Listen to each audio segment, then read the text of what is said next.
Ecosistemas. Bajo el prisma del poliedro. ¿Cómo funciona el mundo de hoy? Cada vez más complejo, más incierto, cambiante, aparentemente caótico. Un mundo de todos contra todos o de todos para todos. Ni una cosa ni la otra. El mundo funciona en un delicado equilibrio de ecosistemas que interactúan. Les propongo pensar juntos cómo funcionan esos ecosistemas. Un pequeño manual de bolsillo, quizás apenas un manojo de pensamientos y reflexiones que nos permitan acomodar, ordenar, orientar, comprender cómo funcionamos en estas sociedades hiperinformadas y comunicadas en donde cada día nos cuesta más descubrir sus sentidos y motivos. Los invito a escucharnos y descubrir juntos estos ecosistemas en los que muchas veces estamos insertos sin querer formar parte de ellos y que sin embargo son parte de nuestras luchas y decepciones cotidianas. Y bajo el prisma del poliedro, porque todo ecosistema está compuesto por diferentes caras o lados, con sus vértices y particularidades. Unidad en la diversidad, donde el todo es superior a las partes, el acuerdo superior al conflicto, la realidad se impone a la idea y el tiempo al espacio. Esto nos permitirá construir un mundo sustentable, en un ambiente pleno de humanidad en concordia con la naturaleza, única protectora de nuestra existencia y de las generaciones por venir. Bienvenidos a Ecosistemas, bajo el prisma del poliedro.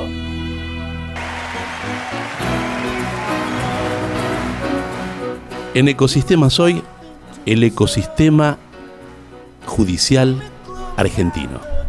Y vamos a charlar con el doctor Roberto Boico. Él es abogado, ex juez de la Cámara Federal de Casación Penal, profesor regular adjunto de Teoría General del Derecho en la Universidad de Buenos Aires, profesor titular de Derecho Constitucional en otras universidades, redactor de textos en doctrina, más de 100 textos tiene redactados, ternado para juez federal y juez de Cámara Federal en 8 concursos. Roberto Boico, bienvenido a Ecosistemas, muchas gracias. Hola Luis, ¿cómo estás? Muchas gracias por invitarme. Vos sabés que toda historia tiene un comienzo, y el comienzo tiene que ver con un cuarto de estudiante, década del 80, en donde puse un afiche por aquel tiempo, década del 80, y lo puse contra la pared para que me alumbrara cada noche cuando uno tenía que estudiar. Porque había encontrado una frase que me encantaba en aquel momento, que decía: donde no hay justicia es peligroso tener razón.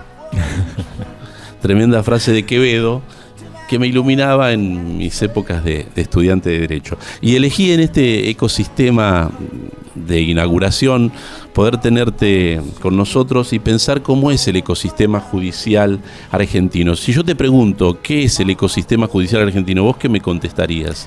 Y una multiplicidad de factores. En primer lugar, hay un ideario que es el de justicia. Vos lo dijiste recién con la frase de Quevedo, que la verdad que también demuestra que cuando no hay justicia no hay razón que valga, y eso es lo que creo que está pasando hace un tiempo considerable en la Argentina, o por lo menos en algún subecosistema, si me permitís decirlo. ¿¿Quiénes son los personajes del ecosistema judicial en Argentina? ¿Qué actores son los que juegan ese partido? Y primero tenemos parte de la población que dirime sus conflictos legales, ¿no?, e institucionales allí en los tribunales. Y después están los operadores, que son las agencias policíacas en el caso del derecho penal, son los jueces y son los abogados. Y todos ellos conforman este ecosistema muy complejo, muy variopinto, con un montón de matices, y que la verdad que me parece que en la opinión pública se ha visto reflejado uno de ellos, uno de esos matices, que quizás es el más oscuro y el más, yo diría, desagradable de estos últimos tiempos, que es la justicia federal penal, en un escenario donde más que aplicar el derecho, porque decir justicia es un ideal, ¿no? Acá hablamos del Poder Judicial, claro, no de justicia, sino uno diría... La idea era un poco pensar la justicia aplicada en nuestro campo, en la Argentina, ¿no? donde hay particularidades, ¿no? Vamos al hueso, ¿no? Yo te decía, escuché decir ahí a un a un expresidente del Colegio de Abogados de la Ciudad de Buenos Aires, que la justicia es siempre oficialista.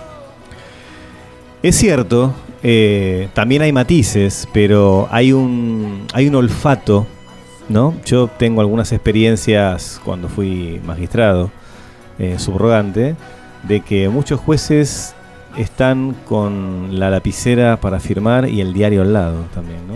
Entonces hay un termómetro social que es, me parece a mí también indispensable tenerlo, pero no para las decisiones que uno deba tomar en las causas judiciales. Con lo cual me estás incorporando a otro personaje, a este ecosistema, que es la opinión pública, o la opinión publicada, digamos, ¿no? Sí, la opinión... Las corporaciones periodísticas que son las que generan... Pero no solamente esas, Luis, sino también está la opinión pública presente. Cuando vos tenés alguna decisión que tomar y tiene impacto, despliega efectos hacia el colectivo, no solamente vos mirás los diarios, obviamente, sino también creo que hay una suerte de apreciación de la realidad que los jueces tienen que tener. Me parece que el juez que pretende aplicar derecho desconectado de la realidad, primero que no existe, y después que tampoco, si quisiera hacerlo en virtud de una suerte de objetividad, eso no lo puede lograr. Por lo tanto, las decisiones se hacen y se dicen en el tiempo que se pueden decir. Hay cosas que uno está convencido pero no las puede decir en el momento que las quiere decir, ¿no es cierto? Entonces hay momentos para eso y esta cuestión me parece que el termómetro de la opinión pública también demuestra. Yo siempre pongo los ejemplos en mis clases en la facultad. Hace muchos años había un maltrato que uno veía en los programas cómicos o algunos programas de entretenimiento hacia la mujer, y eso hoy sería impensado. Totalmente. Ahora, ¿qué cambió? Bueno, cambió la sociedad, cambió las valoraciones, la forma en la cual miramos al prójimo. Hay una cultura del respeto que creo que vamos caminando paso a paso en forma progresiva y ya nunca para atrás. Entonces, eso también permite que los tribunales adopten distintas resoluciones respecto de temas variados. Y, por ejemplo, el tema de la violencia de género, y esto es un gran avance que uno advierte, pero eso es también termómetro social y no del malo. Vos sos un profe de filosofía del derecho. Sí. ¿Esto implicaría pensar que la justicia es algo así inamovible o es un producto cultural? Es una construcción.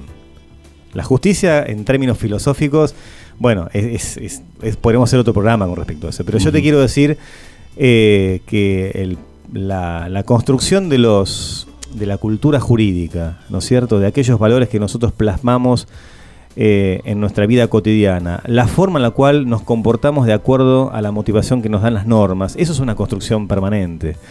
Mirá, si en un momento se pudo juzgar los delitos de lesa humanidad cometidos en Argentina durante la última dictadura militar, fue producto de una decisión política, pero no solamente de eso, sino una petición social quizás sórdida, muy digamos, aplacada por una suerte de represión de los medios de comunicación, pero en algún momento eso se destapó, y en 2005 tuvimos, obviamente, a partir de la decisión política de Néstor Kirchner, la posibilidad de comenzar los juicios de lesa humanidad, que fueron que son una reparación histórica de ese momento tan crudo. Por lo tanto, es una construcción permanente. Claro, y además particular, porque tenemos en cuenta que hay otros países que sufrieron también situaciones parecidas, semejantes a las dictaduras que tuvimos nosotros, y sin embargo no se generaron los mismos juicios que se generaron acá. Pienso, qué sé yo, en Chile o... Pensá en España. Pensá en España, ¿no? Que hubo todo un movimiento que se quiso reexaminar el tema del franquismo y no tuvo calada colectiva. Y eso tenés ahí el caso de Baltasar Garzón, al cual tengo el placer de conocer, que bueno, también le costó irse de los tribunales en virtud de arrancar con este necesario planteo de qué es lo que pasó. La historia hay que también dirimir en los tribunales. ¿Cada sociedad tiene la justicia que se merece? El Poder Judicial o la forma de aplicar el derecho es una construcción social y tiene, por supuesto, anclaje temporal. Me parece que la justicia argentina, la corte de la época, si vos me preguntás, macrista, es una corte que deja mucho que desear respecto de la anterior. Entonces son momentos históricos y creo que lo que vamos decidiendo es producto del tiempo y de lo que reclama la sociedad argentina. ¿Vos sabés quién era el Comodoro Pi? No. Después de esta pausa te cuento. Ambiente Radio. Equilibradamente, la radio del medio ambiente.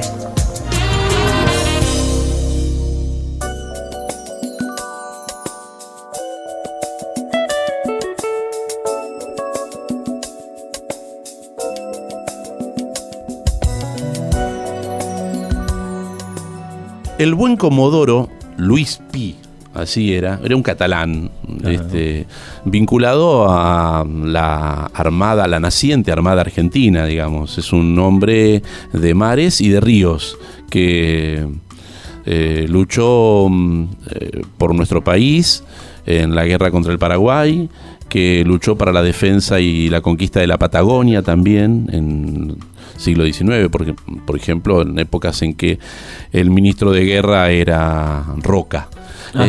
De allí viene nuestro señor Luis Pi, que hoy es el señor Comodoro Pi, y todos cuando hablamos de Comodoro Pi, habrá imaginado aquel catalán venido desde España, incorporado a la Argentina y a defender la soberanía nacional, en que hoy sería una persona tan nombrada en los medios, ¿no? Es una de las avenidas más famosas, por cierto, ¿no? Claro, y justamente por ser la avenida es la que uno termina estigmatizando a un esquema del Poder Judicial específicamente, que es la Cámara Federal.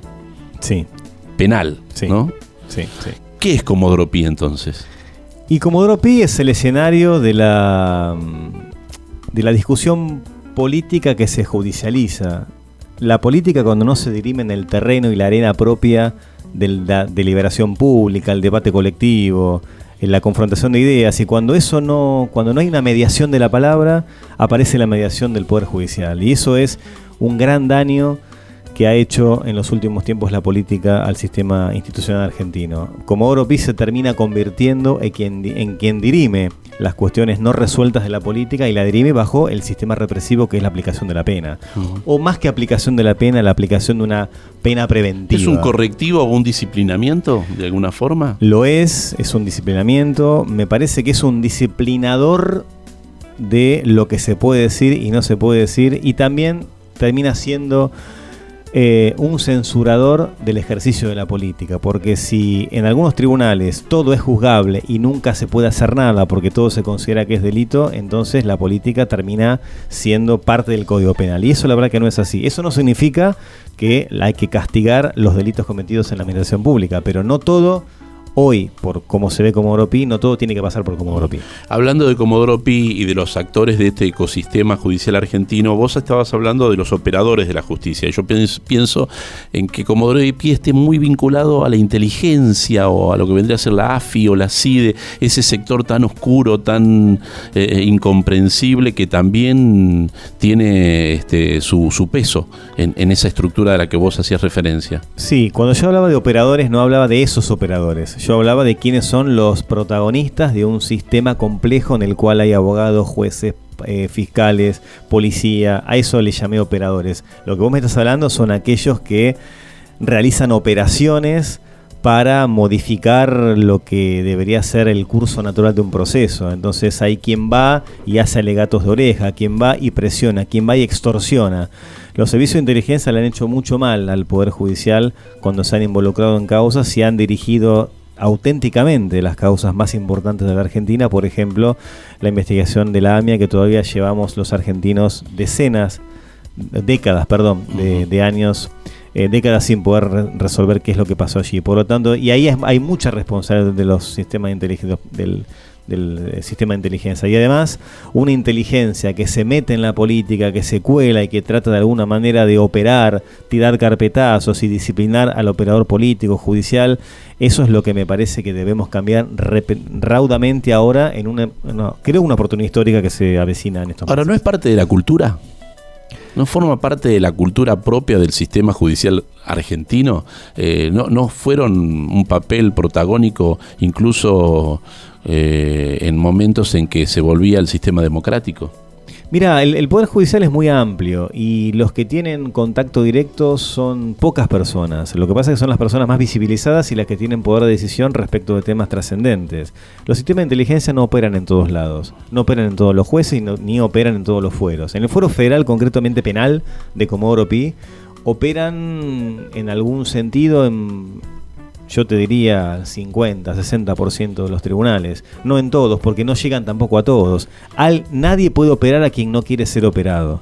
Pero además también hay una suerte de cadena también de favores. Muchas veces aquellos que fueron los espías que han promocionado jueces. Después, obviamente, estos jueces están de alguna manera sujetos a la voluntad de estas personas. Ese sistema de selección de magistrados tiene que cambiar para siempre. No, yo recuerdo tiempo atrás algún funcionario que huyó despavorido, incluso mostrando la imagen de un operador. Y esto implicaba que efectivamente esos operadores tenían un peso tal que podían llegar a generar cambios estructurales en el sistema de gobierno.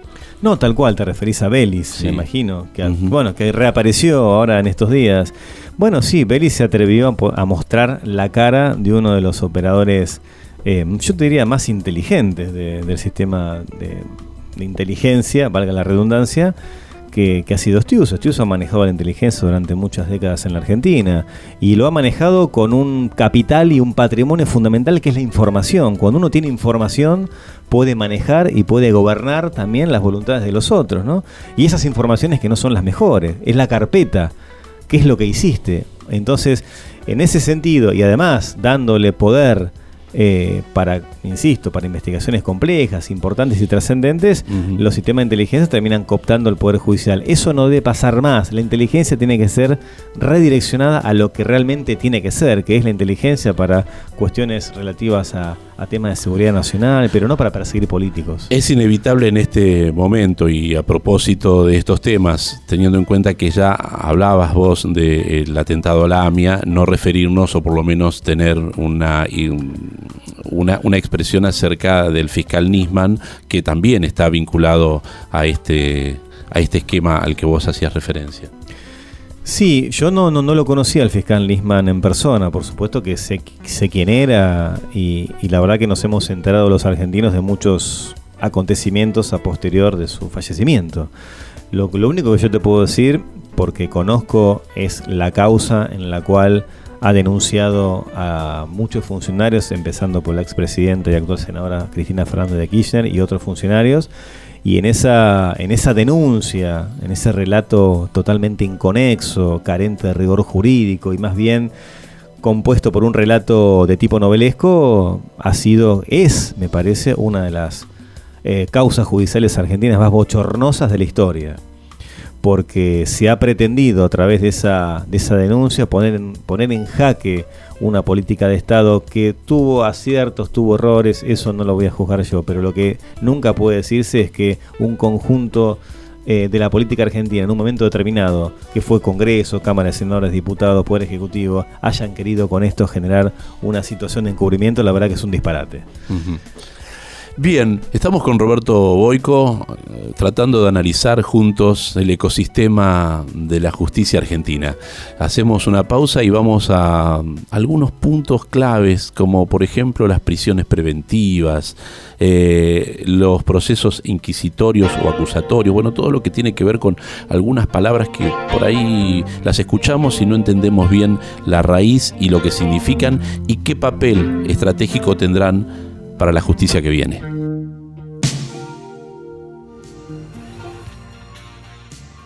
¿Querés conocer más sobre la actualidad del medio ambiente? Informate con Ambiente Radio.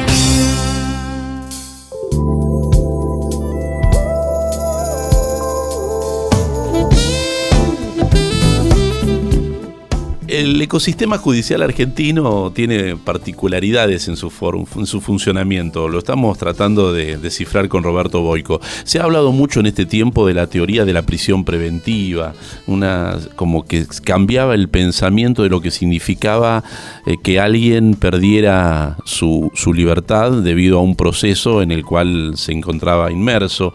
Y también sabemos que ha tenido mucho protagonismo esta idea del arrepentido, de que aquel que es una figura bastante extraña para nuestro sistema jurídico, si queremos entrarle por algún lado, digamos, ¿no?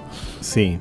Empiezo por las prisiones preventivas, ¿querés? Sí, o por donde quieras, donde vos sientas. Lo que sí, había una teoría, hablan de la teoría Arbizu, digamos, ¿no? ¿Cómo sería esto? Irursum, perdón. Sí. Irursum, Bueno, la prisión preventiva en un sistema constitucional saneado y transparente es una excepción.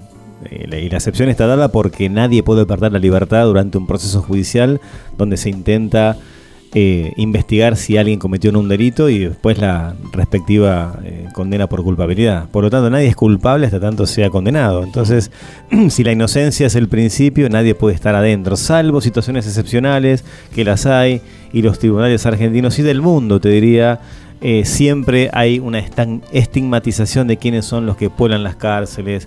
Eso es un dato de la criminología que no podemos desatender y la Argentina no está exenta de esto. Ahora, lo que nosotros hemos advertido, nosotros digo, un montón de colegas que vivimos en la profesión muy pasionalmente y ejercemos todos los días en Comodoro Pi, por ejemplo, es que se ha tergiversado la prisión preventiva en una pena anticipada.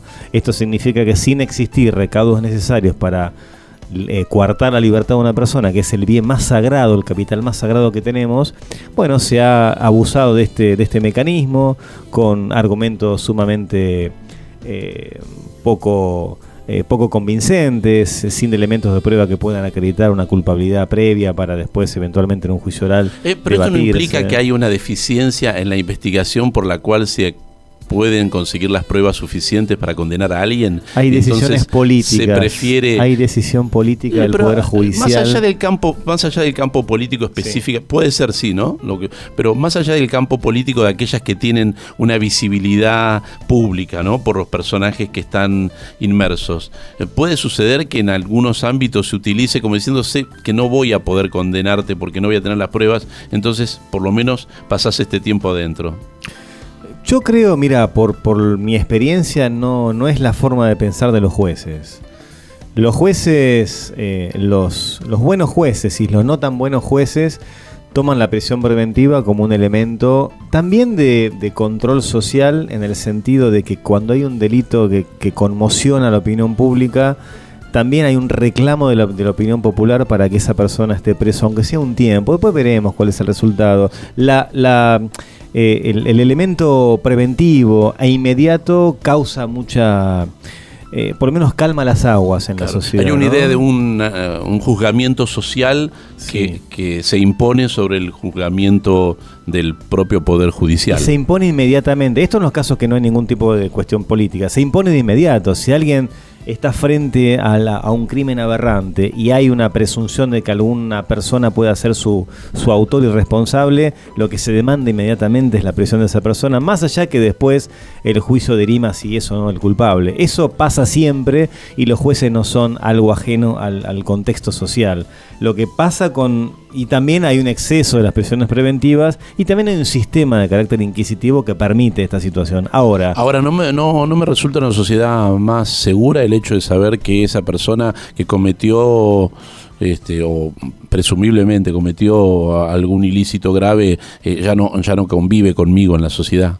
Sí, pero en porcentaje de las causas que se tramitan en los tribunales será un 5 o 10% esos casos. Todos los demás son cuestiones bastante dudosas, delitos menos graves, y muchas veces hay también una estigmatización y cierta clientela del sistema penal que siempre puebla las cárceles, que son los pobres, los marginados y los vulnerables. Entonces, en ese contexto, que es un contexto más criminológico, te diría que la prisión preventiva en todos los países del mundo, en los países, en Estados Unidos, ¿quiénes pueblan las cárceles estadounidenses con millones de encarcelados? Los latinoamericanos, los negros, los afroamericanos. Entonces digo, esto ocurre siempre. Ahora, el problema que vemos acá, a partir de que la política metió la cola de una manera que perdió todos los códigos que antes tenía respecto de esta cuestión, es que la prisión preventiva termina siendo no solamente esa estigmatización del pobre, del vulnerable, sino también una cuestión relativa a el disciplinamiento. Quiero hacer una aclaración con esto para que no parezca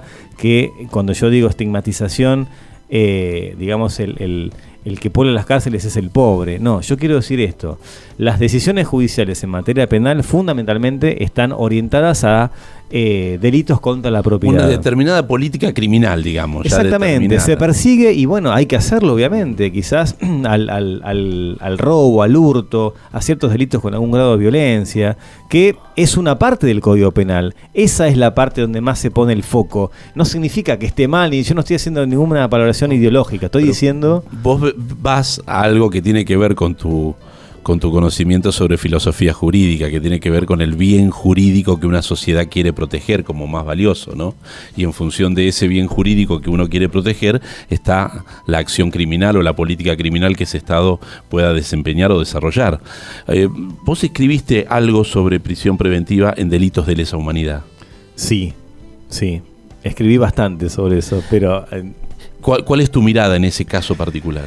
Bueno, hay una restricción temporal con las prisiones preventivas, que son como máximo 3 años cuando no hay una condena firme. La condena firme ya transmuta esa preventiva prisión a una prisión definitiva y efectiva por el plazo de la condena. En los delitos de lesa humanidad pasa lo siguiente: la complejidad de las causas que se tramitan en los tribunales es de tal envergadura que la investigación dura años a veces. Y no dura años porque hay actividad dilatoria de los abogados, dura años por los casos. Yo tuve el privilegio de ser abogado querellante en la causa de la mansión Seré, que todos conocemos, ha hecho una película inclusive. Bueno, ese juicio duró 1 año y medio, los debates. Y eran no eran de una semana, de una vez por semana, sino eran 2 o 3 veces por semana. Entonces la complejidad de esos juicios da lugar justamente a que los procesos duren mucho y las prisiones preventivas también. ¿Qué hacer con eso? Claro. Bueno, ojo, porque ahí hay un tema muy interesante que es justamente cuál es la actitud procesal de los involucrados en esos temas. El tema es que las víctimas no han sido encontradas en muchos de los casos, porque son desapariciones forzadas de personas, y no ha habido colaboración de los que son presuntos responsables. Eso pone una situación bastante particular respecto de cualquier otro delito común, y la Corte me parece que ha sido muy, muy clara en este punto, que más allá de la cuestión aritmética de cuál es el plazo de la prisión preventiva, en caso de lesa humanidad, con la gravedad y el crimen a la humanidad, que es un delito de lesa humanidad, permite de alguna manera que las prisiones preventivas se extiendan un poco más. Pero, ojo, no puede ser que el proceso dure 20 años. Vamos a hacer una nueva pausa y luego vamos a ir con el último bloque, a donde quiero poner el acento en otra figura que vos has estudiado mucho, que es el Consejo de la Magistratura, y fundamentalmente ¿qué participación tiene la sociedad, la representación popular que debe tener ese organismo que es constitucional? Ya volvemos. Ambiente Radio, un mundo más sustentable, lo construimos entre todos. Ambiente Radio, el medio para cuidarlo, el medio para cuidarnos.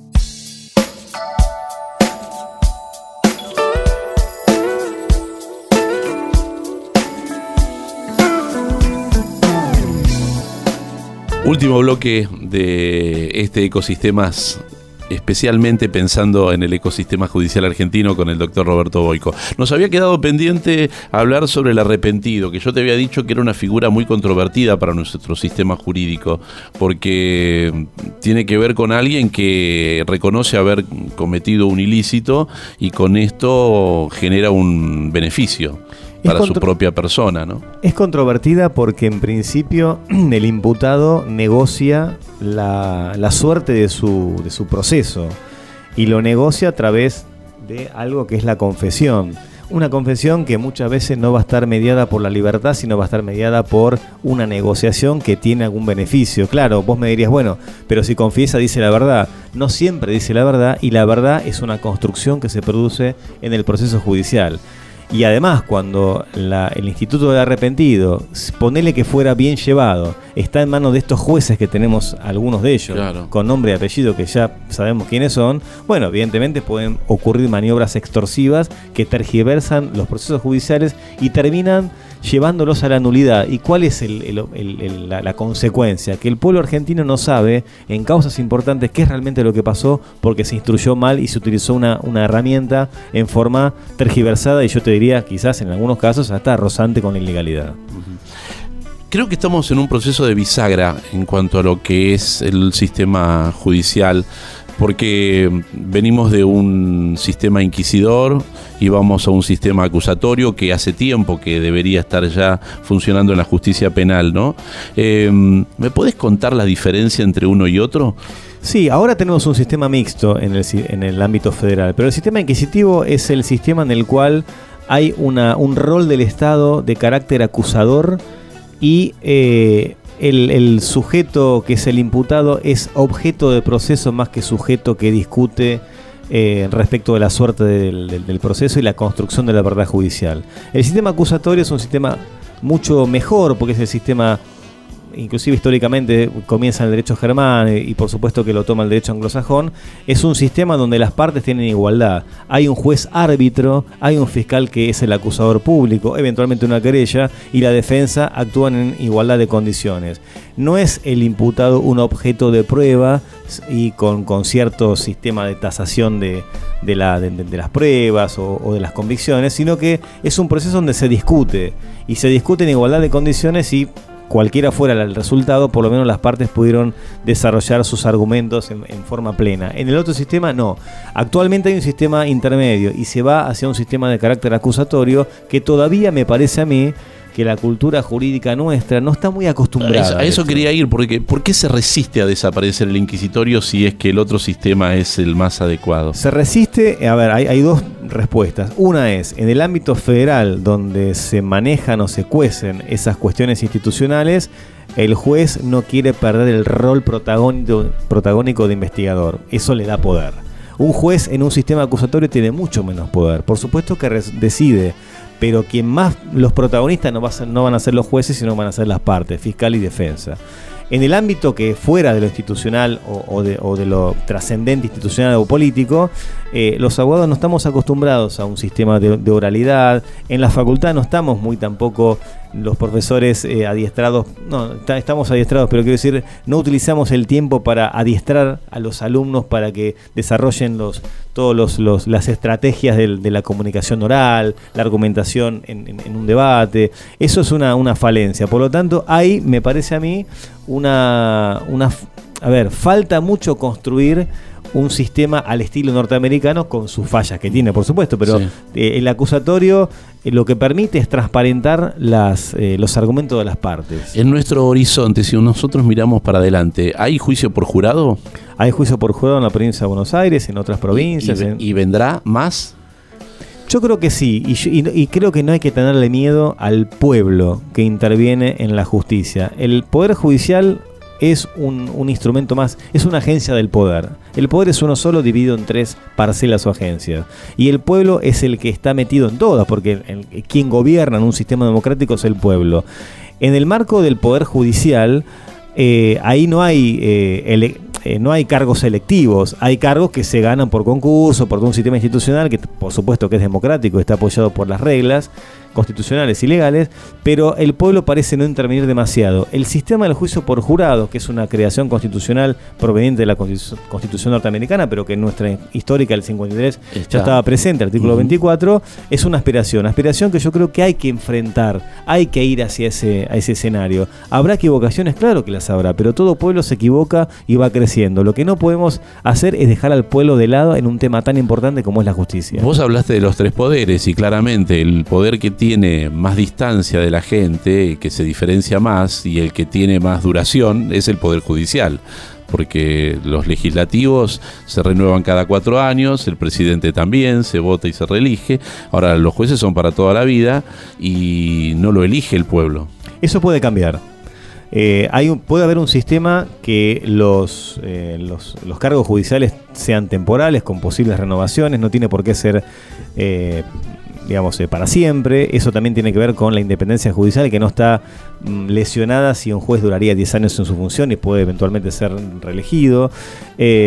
Y es un poder que efectivamente hay poca intervención popular, hay poco conocimiento de lo que es lo que pasa. Por eso creo que hay que ir hacia un sistema de mucha mayor participación en las decisiones judiciales. El pueblo finalmente no se equivoca. Y mirá, en términos macro digo, ¿no? Mirá la elección de ahora, ¿no? Que muchos pensamos que iba a pasar. Bueno, el pueblo dijo algo, el pueblo dictaminó, y me parece que en las causas judiciales lo puede hacer y lo va a hacer, me parece, cuando tenga la oportunidad, de manera correcta. Quiero aprovechar estos minutos finales de este ecosistema para hablar del Consejo de la Magistratura, que tiene que ver específicamente con esto que vos estabas hablando, porque a fin de cuentas ese Consejo de la Magistratura es el órgano constitucional que establece el mecanismo por el cual se eligen y se juzgan a los jueces, y vos pensás en una mayor participación popular y política o no? ¿Cómo ves, cómo imaginás este órgano? El Consejo de la Magistratura, para mí, se ha ido denigrando poco a poco y fundamentalmente a partir del 16 en adelante, con selección de jueces de manera, digamos, no ortodoxa o no constitucional. Te lo cuento porque hay algunas ideas de desvincular al poder político específicamente. Eso es imposible. La política es parte de la construcción colectiva de un pueblo. No, a ver, pensar que la política es algo malo es no entender cómo funciona la democracia. Entonces, lo político está siempre. ¿Cómo se ejerce la política? A través de representantes elegidos por el pueblo o a través de representantes indirectos elegidos por el pueblo. El juez también está elegido por el pueblo. ¿Por qué? Porque quien participa en la selección de los jueces son los senadores y es el Poder Ejecutivo, que son los elegidos por el pueblo. No equivoquemos, y hay una falsa idea de que la política es mala. No, el Consejo de la Magistratura es un órgano político, integrado por distintas personas de la sociedad civil. Una de ellas son los legisladores, otras son los académicos. Lo que yo creo que debemos ir hacia un sistema que a mí me gustaba, o no me parecía malo que haya elección popular de alguno de los estamentos, ¿no es cierto?, de los abogados, porque es una discusión que también podría ser encarada en una eventual reforma constitucional. Yo creo que no hace falta tampoco pensar en una reforma constitucional, pero el tema es un poco más complejo. Lo que sí te digo es que mientras el pueblo más participe, más democracia y más república va a haber en todos los sistemas. ¿Quizás se agudizó cuando se achicó el Consejo? Bueno, el Consejo ahora tiene 13 miembros. Yo no creo que sea una cuestión de números solamente. Es una cuestión de representatividad y también de qué es lo que hace el Consejo con las herramientas que tiene. Mira, el Consejo dejó de hacer, o en realidad nunca hizo, la función más importante que tenía, que es administrar los recursos económicos del Poder Judicial. Nunca lo hizo. Esa es una de las 3 funciones que tiene. Elegir, remover y administrar. No administra, la plata la maneja otro. Y eso es también un tema que da poder o no poder. Roberto, ¿por qué un chico hoy quiere estudiar Derecho? Porque hay una sensación de que uno puede hacer un aporte significativo, quizás como pueda darlo, pero a ver, la abogacía es una carrera que tiene la particularidad de ayudar, ¿no? Esto quizás parece medio romántico, sí, como lo digo, pero quizás sea la disciplina en donde el estudio se diferencie tanto de la práctica. Se diferencia muchísimo, sí. Entonces, esa diferencia, capaz que lo que a uno lo mueve a estudiar Derecho es tratar de acortar esa brecha y buscar ideales de justicia que lo pueda hacer ejerciendo la profesión desde aquel que está en un tema de familia, en un tema de un despido, hasta los temas más importantes y trascendentes. Digamos, yo creo que el deseo de estudiar Derecho es una vocación que nace de adentro y también es una vocación por construir una sociedad más justa. Eso es lo que nos mueve a los que estudiamos, a los que seguimos ejerciendo la abogacía, en cualquier función que estés. Y también, por supuesto, es una profesión digna para poder vivir dignamente con la profesión, porque aparte es muy gozoso. Cuando vos ganás un juicio y cuando vos lo haces sabiendo que tu cliente tenía razón, la sensación interior que eso tiene para uno es indescriptible. Yo cuando tuve en mi ejercicio de la abogacía penal, la primera situación donde se pudo liberar a una persona que estaba en nuestro criterio injustamente detenida, la imagen del reencuentro de los familiares con el detenido y el agradecimiento al abogado es algo por lo cual yo le digo a todos los que les guste esto, miren, estudien, porque esto cuando pasa es el regocijo más grande que uno puede tener. Creo que es el mejor final para el primer programa. Gracias. Muchas gracias, Roberto. Un abrazo grande. Muy esclarecedor, muy interesante y fundamentalmente muy lindo cuando uno escucha gente que abraza su vocación con pasión como lo haces vos. Gracias. Hasta la próxima.